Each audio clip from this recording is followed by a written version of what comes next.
Assalamualaikum warahmatullahi wabarakatuh. Perkenalkan, nama saya Andika Fajar Ramadan, NPM 280.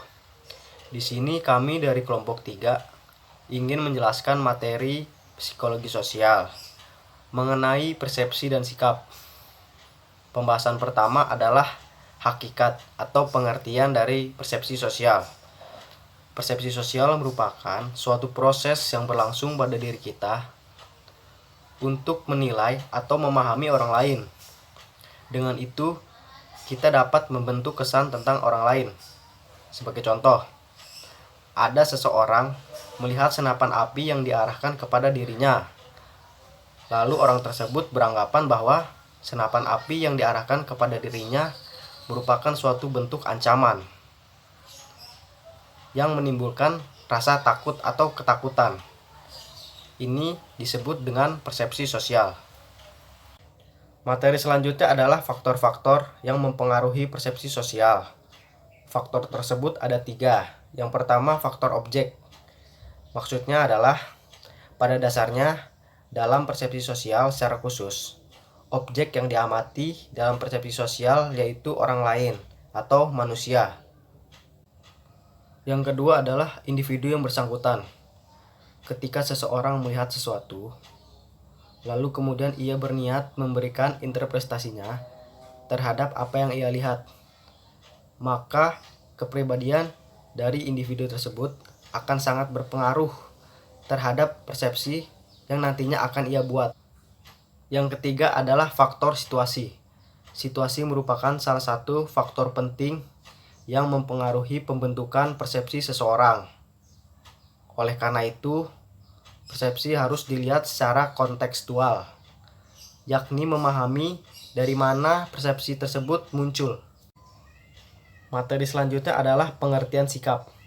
Istilah sikap yang dalam bahasa Inggris disebut attitude merupakan pernyataan evaluasi terhadap objek, orang, ataupun peristiwa. Hal ini mencerminkan perasaan seseorang terhadap sesuatu. Oke, materi selanjutnya akan dijelaskan oleh teman saya. Perkenalkan, nama saya Lina Rizky Nadana, NPM 346. Di sini saya akan menjelaskan tentang teori sikap dan pembentukan sikap. Teori sikap menurut para ahli.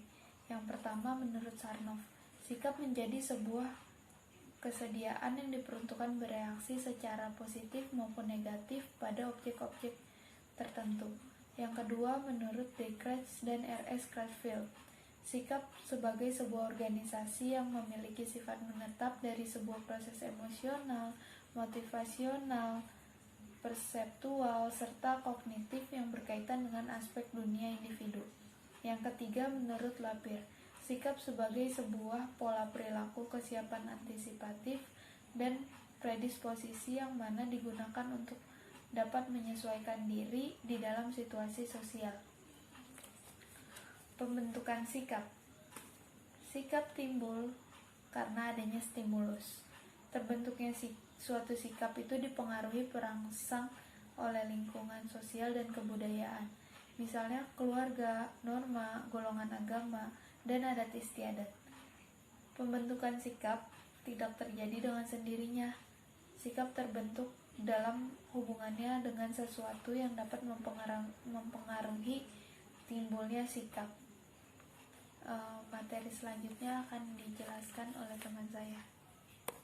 Selanjutnya saya akan menjelaskan tentang fungsi sikap. Yang pertama, sikap berfungsi sebagai alat untuk menyesuaikan diri. Sikap adalah sesuatu yang bersifat communicable, artinya sesuatu yang mudah menjalar sehingga mudah pula menjadi milik bersama. Dengan demikian, sikap bisa menjadi rantai penghubung antara orang dengan kelompok. Yang kedua, sifat berfungsi sebagai alat pengukur tingkah laku. Yang ketiga, sikap berfungsi sebagai alat pengatur pengalaman-pengalaman. Dan yang keempat, sikap berfungsi sebagai pernyataan kepribadian.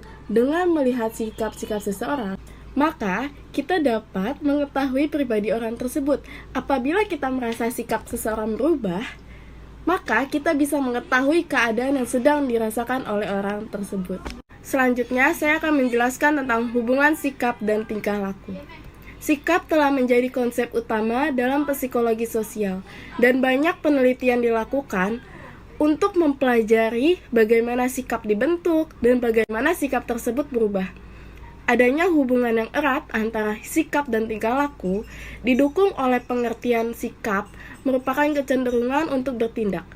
Dalam penelitian-penelitian yang dilakukan oleh Warner dan D.C. Fleur, ada 3 hubungan antara sikap dan perilaku, yaitu yang pertama, postulat keajekan atau konsistensi, yaitu sikap verbal merupakan alasan yang masuk akal dilakukan oleh seseorang bila ia berhadapan dengan objek simpangannya.